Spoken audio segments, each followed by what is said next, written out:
आपका एक बार फिर से स्वागत है हमारे YouTube चैनल यूपी सरोज में। तो आइए हम सब मिलकर जीवतवाहन की कथा सुनते हैं। एक समय की बात है कि नर्मदा नदी के किनारे एक कंचनवटी नाम के नगर रहल। उ नगर के एक ठो राजा रहने जेकर नाम मलाई केतु रहल। और वही नदी के पश्चिम साइड में बालूहाटी मरुस्थली जमीन रहल। ओ नदी के किनारे ओ नगर के कुछ औरत जिउतिया व्रत के पूजन करे गई रहली। त ओ मरुस्थली जगह पे एक ठो विशाल पेड़ रहल, जौने पेड़ पे एक चील रहत रहली और वही पेड़ के नीचे मान बना के एगो सियारिन रहत रहली, जौन बहुत अच्छा मित्र रहली। त नगर के कुछ औरत के पूजन पाठ करत देख के सियारिन और चील लोग ये प्रण लिहल, विचार कइल कि हमनों के जीवतवाहन के पूजा कइल जाई। और दोनों जनी लोग ई बात मन में ठान लिहल। समय बीतत गई।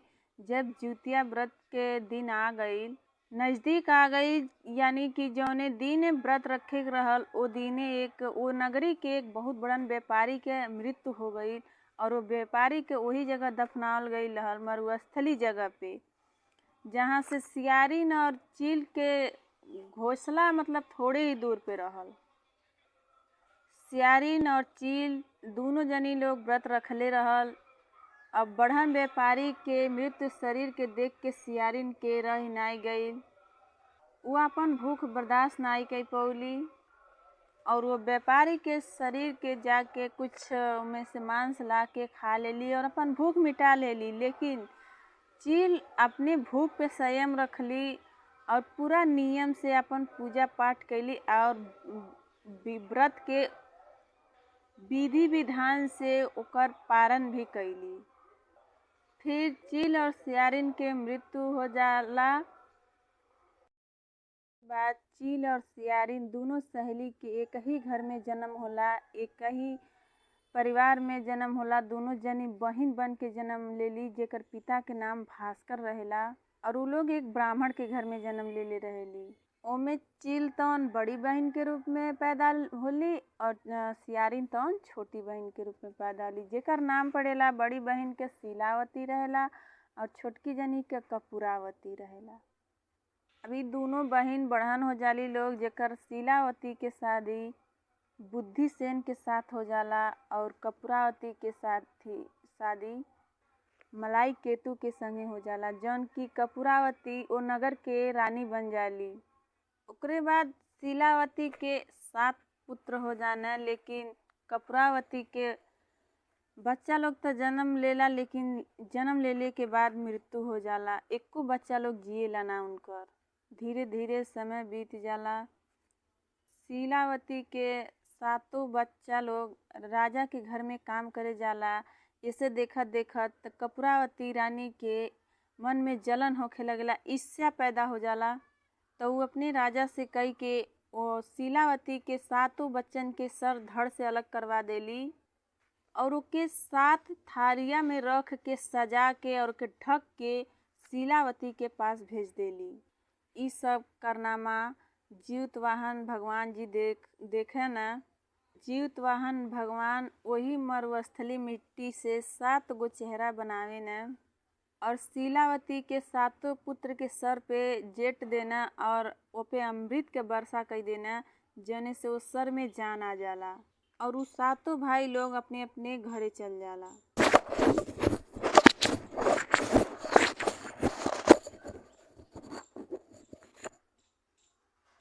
और उस 7 भाई की मृत्यु हो गई। ई खबर सुने खातिर कपूरावती एकदम बेचैन रहेली कि कब ई खबर हमके सुने की मिली कि उनकर 7 पुत्र के मृत्यु हो गई। लेकिन कपूरावती के ई खबर ना सुने के मिलेला। ई खबर सुने के मिलेला उनकर 7 पुत्र जिंदा बाना और सही सलामत अपने घरे बाना। ई खबर सुन के रानी कपूरावती शीलावती के घरे जाली और 7 बच्चन के देख के बेहोश हो जाली। फिर उनके पानी वानी छिड़क के मतलब होश में लावल जाला त कपूरावती शीलावती से उ सारा बात बतावेली जौन जौन उ उनके सातों बच्चन के साथे कइले रहेली। त शीलावती ई सारा कारनामा सुनेली त कपूरावती के वही जगह पे ले जाली, वही पेड़ के वृक्ष के नीचे लेके जाली जहाँ उ लोग एक समय सहेली रहत रहली। भगवान जीवतवाहन के कृपा से शीलावती के उ अगला जन्म के सब बात याद रहल।